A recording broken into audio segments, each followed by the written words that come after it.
Good morning class, welcome to Daffodils online classes. कैसे हो बच्चों आप लोग? आई होप यू आप लोग बहुत अच्छे होंगे, पढ़ाई भी अच्छी चल रही होगी, किसी भी तरीके से कोई टॉपिक में प्रॉब्लम्स नहीं आ रहा होगा। और मैं कोशिश कर रहा हूँ अच्छे से अच्छे आपको समझा सकूँ।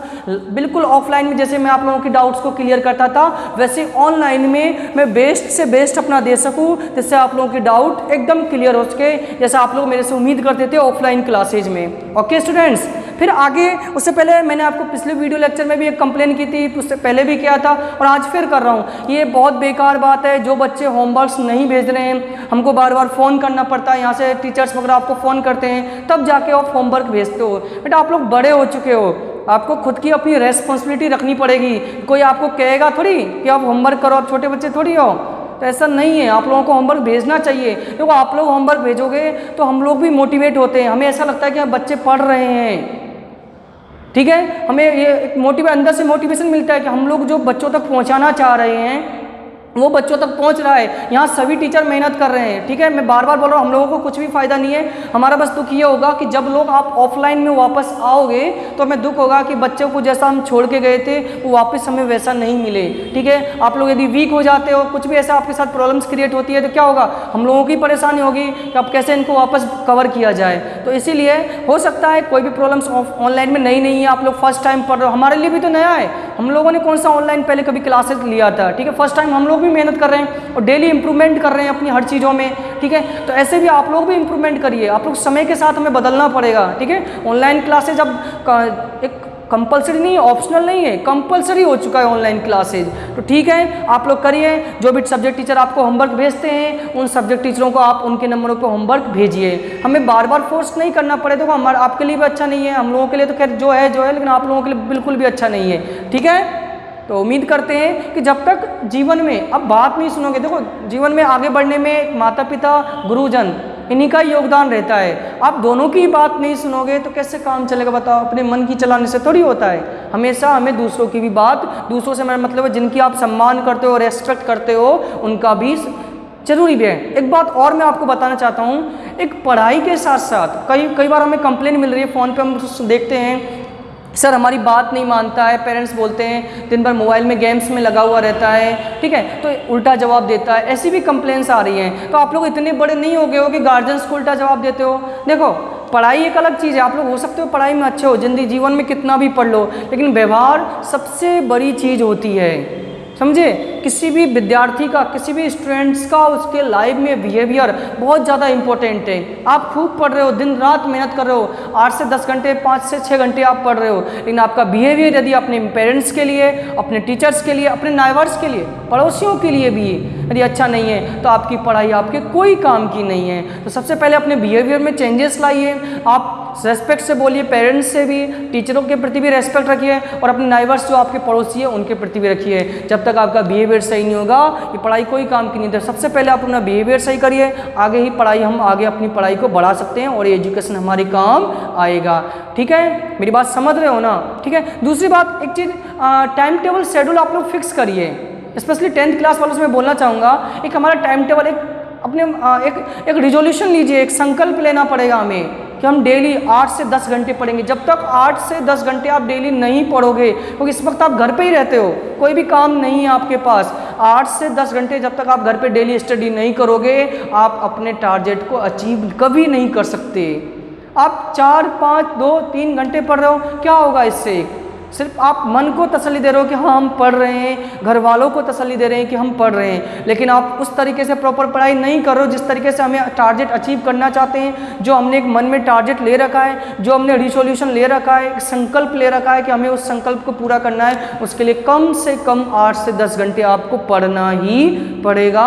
तब जाके जब भी नेक्स्ट ईयर मई या जून में आप लोगों का रिजल्ट आता है तो आप रिजल्ट को देख के सेटिस्फाई होगे। ऐसे नहीं बोलोगे नहीं हमारी तो इतनी बननी चाहिए थी, इतनी कम रह गई, नोटबुक गलत चेक हो गई, किसी पे ब्लेम करने का कोई भी सेंस नहीं है। तो मैं क्या कहना चाह रहा हूँ आप लोग समझ रहे होंगे सीधे सीधे। तो इस बात को मानिए, एक रिजोल्यूशन लीजिए कि हमें पढ़ना है और इसको हमें जब तक बोर्ड एग्जामिनेशन नहीं देते हैं, जब तक इस रिजोल्यूशन को, इस संकल्प को हमें पूरा करते रहना है। ठीक है, एक और रिजोल्यूशन लीजिए, आप संकल्प लीजिए, मन में प्रतिज्ञा करिए कि डेली वीडियो लेक्चर आप लोगों को सब सब्जेक्टों का मिल रहा है, उसको सेम डे ही देखना है।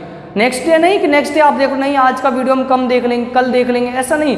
जिस डे को आपको वीडियो प्रोवाइड कराया जा रहा है सेम उसी डे में आपको देखना है। दूसरी बात, जो भी टीचर आपको पढ़ा रहे हैं वीडियो को पॉज करके आप उसके नोट्स बनाइए खुद ही आप लोग। हालांकि हम लोग नोट्स भी आप लोगों को प्रोवाइड करा रहे हैं, फिर भी अदरवाइज हमारे द्वारा या कोई भी टीचर के द्वारा बोलते समय कुछ ऐसी बातें निकलती है टॉपिक से रिलेटेड, तो आप तुरंत उस पॉइंट को नोट करिए। इससे आपका सेल्फ नोट्स, खुद का नोट्स भी तैयार होगा और आप में एक एक्यूरेसी आएगी, एक पॉइंट ऑफ खुद के नोट्स बनाने की इंटरेस्ट आएगा आपको। अपने नोट्स अच्छी तरीके से लर्न होते हैं। आप कहीं से फोटोकॉपी करा के, कहीं पासबुक से, कहीं यूट्यूब से, कहीं से कंटेंट लाओगे वो आपको समझ में नहीं आएगा। आपको खुद के द्वारा बनाया गया नोट्स अच्छी तरीके से समझ में आएगा। ठीक है, तो इन सब चीज़ों को फॉलो करिए, पढ़ाई का शेड्यूल बनाइए, एक उसमें फॉलो अप रहे, उसमें कोई भी डिस्ट्रैक्शन नहीं रहना चाहिए। ओके स्टूडेंट्स, और होमवर्क जो भी टीचर्स आपको भेजते हैं उन होमवर्क्स को आप उन्हीं के नंबरों पर सेंड करिए। ओके, चलो आज हम चैप्टर नंबर 3 का जो टॉपिक चला था, third law, the law of independent assortments, means स्वतंत्र अपव्यूहन का नियम। ठीक है बेटा, 2 नियम्स मैंने समझा दिए थे, 2 रूल्स मैंने मेंडल्स के बोल दिया था आप लोगों को। I will explain the Mendel rules and first law of segregation and law of dominance, then explain we are for me. ठीक है, मैंने एक्सप्लेन कर दिया था।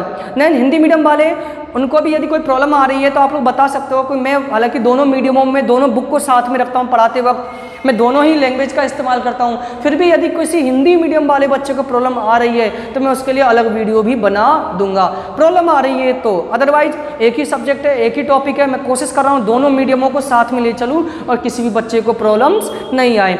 हाँ, एक 9th वाले बच्चे, उनका बिल्कुल भी ऐसा लग रहा है कि उन्होंने पढ़ाई लिखाई छोड़ दिया है, बिल्कुल भी कोई मतलब नहीं निकल रहा है। ऐसा लग रहा है कि उन्होंने जीवन की सभी पढ़ाइयाँ पूरी कर लिया है। नहीं, आप लोगों ने कुछ नहीं किया अभी तक। क्या 8th क्लास तक दिया, 8th क्लास की कोई वैल्यू नहीं होती। आप 8th तक ही अभी आए हो, अभी कोई आप ऐसा नहीं कि बड़े कोई ऑफिसर बन गए हो, वो भी उनकी भी पढ़ाई कभी कंप्लीट पूरी नहीं होती है। तो आप लोग तो भी 8th में, बिल्कुल उन बच्चों ने पढ़ाई को छोड़ रखा है। तो बेटा आप लोगों के लिए नुकसान है, आप लोग अच्छे थे 8th तक पढ़ने में। यदि कुछ पढ़ने वाले बच्चों ने भी पढ़ाई छोड़ रखी है तो मैं उन बच्चों से ही बोलूँगा ये गलत बात है, आप लोगों ने जो पढ़ाई छोड़ रखी है जुड़िए आप। यदि हो सकता है आपको 10th पढ़ा रहे हो, कोई भी प्रॉब्लम आती है स्कूल में आइए आप, हम आपको सेटिस्फाई करेंगे कैसे आपको टॉपिक को समझना है। आप घर बैठे बैठे किसी भी कंटेंट या टॉपिक को क्लियर नहीं कर सकते हो।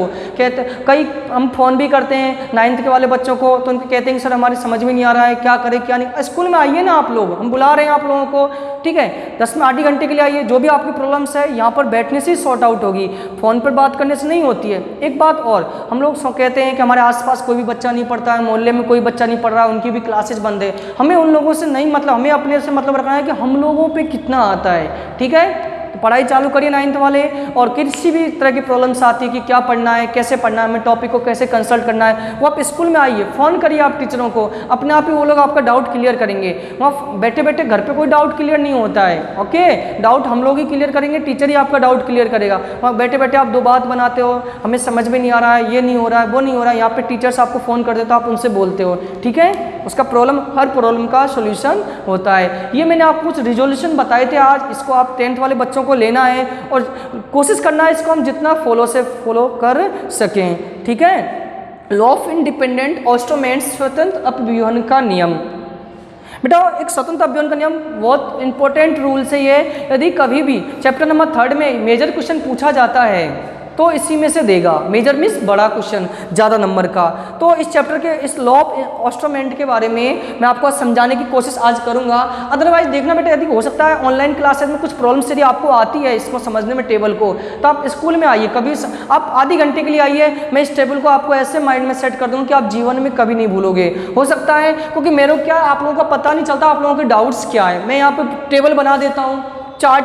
कई बच्चे मेरे से पूछ रहे थे सर हमें समझ में नहीं आया डोमिनेंट रेसिप का कैसे पता चलेगा, चार्ट कैसे बनाना है। अब एक बार आप स्कूल आइए, कई चैप्टर ऐसे होते बेटा जब तक आप लोग डाउट नहीं पूछोगे ना, मैं तो क्या पढ़ा देता हूँ, मेरे को लगता है जहाँ बताने वाला बच्चों को समझ में नहीं आएगा वो लाइनें बोल देता हूँ। फिर भी जब तक बच्चे सामने नहीं आएंगे, सामने नहीं बैठते, मेरे को भी नहीं पता चलता किस बच्चे की कितना समझ में आया। मैं एग्जांपल्स भी आप लोगों को, मेरे पास काफ़ी एग्जांपल्स है लेकिन आपको कैसे दूँ, तो इसके लिए आप स्कूल आइए, फ़ोन करके। कई क्वेश्चन के सोल्यूशन फ़ोन पर नहीं हो सकते हैं। कई बच्चों ने फ़ोन मैसेज किया था हमें, सर समझ में नहीं आया, इसको दोबारा से बताइए। बताओ मैं व्हाट्सएप के थ्रू आपको कैसे बताऊँ। ठीक है, तो स्कूल आइए, डाउट्स मैं क्लियर करूँगा, ये मेरी रिस्पॉन्सिबिलिटी है। जिस भी सब्जेक्ट में आपके डाउट्स है उसकी भी आपको उन टीचरों के द्वारा क्लियर कराया जाएगा। लेकिन स्कूल कोशिश करिए आने की, घर बैठे बैठे कोई भी साइंस नहीं पढ़ी जा सकती, कोई भी मैथ्स नहीं पढ़ी जा सकती है, टीचर का गाइडेंस होना प्रॉपर जरूरी है। आज भी मैं वही कोशिश करूँगा। हाँ, थोड़ा सा डिफिकल्ट टॉपिक है, कोशिश करिएगा समझने की। ठीक है, चालू करते हैं। This law is based on the result of Mendel dihybrid cross. ये पहला मेंडल का नियम है जो डाई हाइब्रिड द्विसंकर संकरण पर आधारित है। अब तक हमने जितने भी पढ़े ना, law of dominance, law of segments, ठीक है, दोनों ही मोनो हाइब्रिड पर बेस्ड थे, एक संकर संकरण पर आधारित थे। ठीक है, लेकिन अब पहला नियम पढ़ेंगे जो द्विसंकर संकरण पर आधारित है। आओ चालू करते हैं। अकॉर्डिंग टू दिस लॉ, इस नियम के अनुसार इफ टू और more than two contrasting characters are considered then there is not any affect to inheritance of any character on the inheritance of another character, और alleles of each character are not only separate but alleles of different character have independently or they assort independently, therefore it is called of law of independent assortment। ठीक है, समझिएगा Mendel का जो ये नियम है ना, मेंडल देखो हिंदी मीडियम वाले भी सुनिएगा। एक बात और, जिन बच्चों के पास नोट्स नहीं है वो स्कूल में आके नोट्स ले सकते हैं। यदि किसी को मान लो एक नोट्स के रूप में ही चाहिए, पीडीएफ फॉर्मेट में लिखने में प्रॉब्लम्स आ रही हो, तो आप स्कूल में आके इंग्लिश मीडियम वाले हो चाहे हिंदी मीडियम वाले हो, जिन बच्चों पे 10th का नोट्स लास्ट जिन्होंने नहीं लिया था या जिन पे नहीं है, वो स्कूल में आके संपर्क कर सकते हैं, मैं उनको नोट्स प्रोवाइड करा दूंगा। ठीक है, तो स्कूल में आप आइए, नोट्स ले जा सकते हो आप यहाँ से। इस नियम के अनुसार यदि 2 या 2 से अधिक विपर्यासी लक्षणों युक्त पादपों का संकरण कराया जाता है तो एक लक्षण की वंशागति दूसरे लक्षण की वंशागति पर कोई प्रभाव नहीं पड़ता है, अर्थात प्रत्येक लक्षण के युग्म विकल्पी एक दूसरे को प्रभावित नहीं करते हैं। ठीक है, एक दूसरे पर कोई इफेक्ट नहीं डालते हैं। इसे हम स्वतंत्र अपव्यूहन का नियम कहते हैं। हो सकता है लैंग्वेज समझ में आप लोगों के नहीं आया हो, लेकिन मैं एक एग्जाम्पल उठाऊंगा और इस एग्जाम्पल से आपको पूरी आपकी डाउट्स क्लियर करने की कोशिश करेंगे। ठीक है, तो आओ हम एग्जाम्पल के द्वारा समझने की कोशिश करते हैं। एक तो बेटा मैंने बताया 2 लक्षणों को एक साथ लेंगे, इसमें हम कितने 2 लक्षणों को एक साथ लेंगे। ठीक है, जैसे मैं एक येलो और राउंड 2 कैरेक्टर्स ले लेता हूं। जैसे येलो किसका था आपका, कलर ऑफ सीड, जिसमें डोमिनेंट येलो था, रेसिव ग्रीन था, मीन्स बीजों का रंग, और कलर ऑफ इमेज एक इसके बाद था आपका शेप ऑफ सीड, बीज का आकार, राउंडेड रिंकल। ठीक है, मैं 2 ले रहा हूं आपसे, करेक्टर समझिएगा। मैंने येलो को तो कैपिटल वाई और राउंड जो है उसको कैपिटल आर से मैंने डिनोट कर दिया है। ये आपके डोमिनेंट है। डोमिनेंट को हिंदी में बोले तो हिंदी में क्या बोलेंगे इसको, डोमिनेंट को प्रभावी। और ये आपके रेसिव है, अप्रभावी। यदि मैं इसका नाम बताऊं, पीला गोल, इंग्लिश में बोलो तो येलो राउंड, इसको हरा झुर्रीदार, ग्रीन रिंकल्ड। समझ में आ गया? ठीक है, अब बेटा मैं इसमें से एलिल्स को अलग करता हूं। एलिल्स समझे, युग्मकों को अलग करता हूं। 4 युग्मक अलग होंगे इसमें से। एक बार ये वाई इस आर के साथ जाएगा, एक बार ये वाई इस आर के साथ, एक बार ये वाई इस आर के साथ, एक बार ये वाई इस आर के साथ जाएगा। क्लियर? तो 4 एलिल्स क्या है?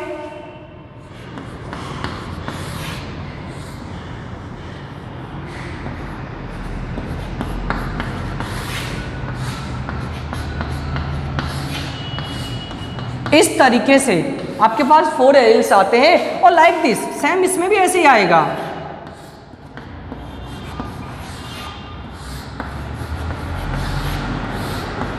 कुछ समझे? कुछ समझे क्या? मैं इसके अभी मैंने क्रॉस नहीं कराया है, ये पेरेंटियल जनरेशन है हमारे पास, पैतृक पीढ़ी। अभी मैं क्रॉस कराऊंगा। पहले मैंने इसके एलिल्स युग्मकों को अलग किया है। किसको अलग किया है? युग्मकों को मैंने I will to separated for the alleles then parental generations. मैंने पैतृक पीढ़ी में से युग्मकों को अलग करने की कोशिश करी है। अब मैं क्या करता हूं, हालांकि मैं क्रॉस इसको फिर चारों से कराना पड़ेगा, इसको भी इन चारों से कराना पड़ेगा, इनको भी इन चारों से कराना पड़ेगा, इनको भी इन चारों से कराना पड़ेगा। कराया था ना पिछले बार मैंने। लेकिन मैं एक तरीका करता हूँ, चारों सेम है, इधर भी चारों सेम है, क्या मैं एक इधर से ले लूँ एक इधर से ले लूँ? हो सकता है, रिजल्ट तो खैर वही आएगा ना, क्योंकि ये भी चारों सेम है, ये भी चारों सेम है, तो हमारा रिजल्ट भी वही आएगा। तो मैं ऐसा करता हूँ कि इसमें से एक एलिल्स ले लेता हूँ और इधर से मैं एक एलिल्स को ले लेता हूँ। ले लूँ क्या? आइए लेते हैं एलिल्स को और मैं क्रॉस कराने की कोशिश करता हूँ। माना मैंने इधर से एलिल्स ले लिया है,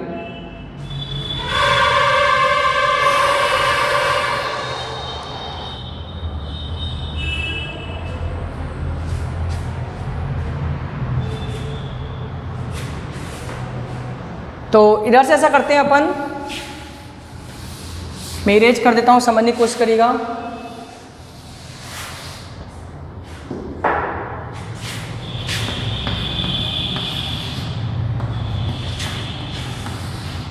और इधर से भी मैंने दो एलिल्स, दो ले लेते हैं बेटा, दो से क्या अच्छा समझ में आ जाएगा आपको। अब मैं क्रॉस कराता हूं, बहुत केयरफुली तरीके से, सावधानी से देखिएगा इसको। जैसे ही मैं फर्स्ट वाले को क्रॉस कराता हूं तो आपके कुछ एलिल्स ऐसे बनते हैं। फिर मैं दोबारा इसको इससे कराऊंगा क्रॉस, तो एलिल्स कुछ आपको ऐसे दिखाई देगा। क्या कुछ समझे ना? फिर मैं दोबारा कराता हूं इसका इससे क्रॉस, फिर मैं इसका इससे कराता हूं मैं। ये आपका F1 जनरेशन आ गया। क्या आ गया? F1 generation. ओके, कोई प्रॉब्लम्स नहीं, ठीक है, यहाँ तक सही है। अब मैं दोबारा क्या करता हूँ, F1 जनरेशन आ गया, किसके नेम्स को जान ले, क्या बोलेंगे इसको?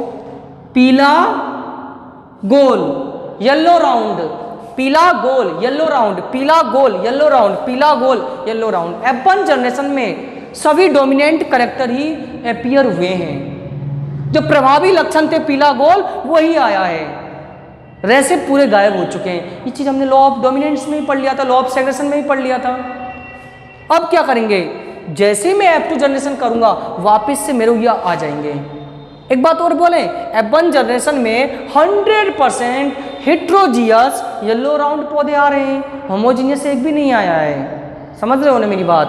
आइए अब मैं बेटा आपको एक चेकर बोर्ड के द्वारा इसको समझाने की कोशिश करूंगा, ठीक है? यहाँ तक आपको समझ में आ गया? किसी भी तरह की कोई प्रॉब्लम्स नहीं ना? तो नेक्स्ट वीडियो लेक्चर में मैं इससे आगे बताऊंगा, काफ़ी वीडियो लंबी हो जाएगी, ठीक है? और आपको समझने में प्रॉब्लम्स भी आ सकती है। तो थैंक यू स्टूडेंट्स, जो भी चीज़ें मैंने आपको बताई है इसको जीवन में हमेशा फॉलो करिए, अदरवाइज किसी भी तरह की आपको प्रॉब्लम्स आएगी तो आप लोग उसके जिम्मेदार खुद ही रहोगे। ओके स्टूडेंट्स, उम्मीद है आप लोग मेरी बात मानोगे, सुनोगे भी उसको और स्टडी को कंटिन्यू करोगे। होमवर्क जो भी टीचर आपको भेज रहे हैं उसको टाइम पर सेंड करोगे, यानी 4 दिन बाद आप लोग सेंड कर रहे हो। ओके, ठीक है? तो thank you students, thank you for watching this video and thank you for attend this session. Thank you. Stay home, stay safe and keep learning, keep smiling.